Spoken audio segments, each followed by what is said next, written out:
Chest নাচাতে এইভাবে কে কে পারো। আজকে ছিল সানডে স্পেশাল চেস্ট ডে। তো চলো বলি প্রথম থেকে। বৃষ্টি ভেজা এই সুন্দর ওয়েদারে ছাড়তে ইচ্ছা করে না বিছানা, কিন্তু তাও জীবন নেশায় পাগল হয়ে ঘুম থেকে উঠে ঠাকুরকে প্রণাম করে ফ্রেশ হয়ে সোজা বসে পড়লাম 1 লিটার জল নিয়ে। জল খাওয়ার পর 1 কাপ ছাতু খেয়ে আমার ধান্নুকে নিয়ে বেরিয়ে পড়লাম। আর বেরিয়ে দেখি বাইরে হয়ে যাচ্ছে টুকটুক করে বৃষ্টি, কিন্তু তবুও বৃষ্টিকে তোয়াক্কা না করে বৃষ্টিতে কাক ভেজা হয়ে পৌঁছে গেলাম জিমে। আর আজকে জিমে কেউই আসেনি, কারণ সানডে একেই আসে কম, তার মধ্যে আবার বৃষ্টি। তো যাই হোক, ভালোই হলো, পুরো জিমে এখন আমার রাজত্ব। তাই শুরু করে দিলাম চেস্টের ওয়ার্কআউট। ফার্স্টে কিছু করে নিয়েছি ওয়ার্ম আপ, তারপর করলাম পুশ আপ অ্যান্ড সুইমিং, তারপরে চলে আসলাম সোজা বারবেল দিয়ে ওয়ার্ম আপ করতে। অন্য দিনের থেকে আজকে মনে হচ্ছিল এনার্জিটা একটু কম পাচ্ছি, তাই ঠিক করলাম আজকে একদম কম ওয়েটেই রেপিটেশন করবো। এরপরে মেন সেট শুরু করার আগে আমার হাতের কবজি যাতে না যায় বেঁকে, তাই হাতের কবজিতে শক্ত করে নিয়ে বেঁধে এবার চলে আসলাম মেন সেট করতে। এটা যদি আমার ফার্স্ট সেট, এরপরে আরো আমি ওয়েট বাড়িয়েছিলাম খুব হালকা।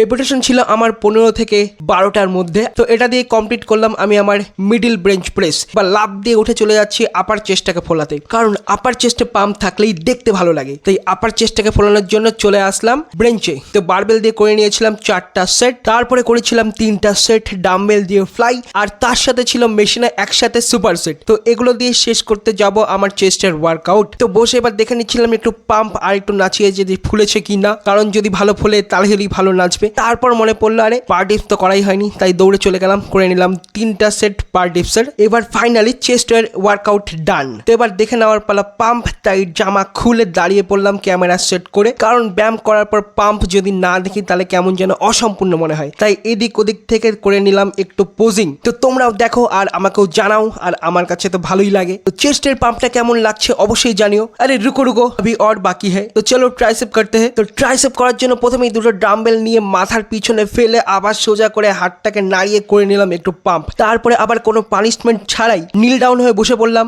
আর দিলাম দড়ি ধরে টান, কারণ ট্রাইসেপটা এতেই হবে বড়। তারপর ট্রাইসেপ বড় করে বেরিয়ে পড়লাম, আর দেখলাম বৃষ্টি কমে গেছে, কিন্তু মেঘলা ওয়েদার এখনো রয়েছে। তারপর চলে আসলাম সোজা বাড়িতে এসে মনে পড়লো আরে ট্রাইসেপের তো পোজিং করাই হয়নি, তাই ঘরে এসে এখন একটু পোজিং করে নিলাম, কারণ বললাম আমি পোজিং না করলে আমার কেন যেন অসম্পূর্ণ বলে মনে হয়। তো পোজিং করে এবার ভালো লাগছে, মনকে শান্তি দিয়ে এবার পেটকেও শান্তি দিতে হবে। তাই এবার তাড়াতাড়ি করে যাচ্ছি রান্নাঘরে, কারণ খেতে হবে। তো খেতে বসে পড়লাম, আর বসে দেখলাম পাতে রয়েছে ডিম সেদ্ধ আর পাতলা করে কাঁঠালের তরকারি, যেটা কম মশলায় করা, কিন্তু মুখে দিয়ে দেখলাম ঘিয়ের স্বাদটার জন্য দারুণ লাগছে। কাঁঠালের তরকারি কে কে ভালোবাসো অবশ্যই জানিও, আমার কিন্তু সেরা লাগে। তারপর খাওয়া দাওয়া সেরে আমি এসেছিলাম দোকানে এসে দোকানটা একটু সাজিয়ে নিলাম, কারণ সানডে বলে কথা। তারপর দোকান সাজিয়ে লাগছিল খুব গরম, তাই ফ্যান চালিয়ে বসে পড়লাম। আমার ভিডিওটা কেমন লাগলো অবশ্যই জানিও। দেখার জন্য তোমাদের অনেক ধন্যবাদ। Happy Sunday.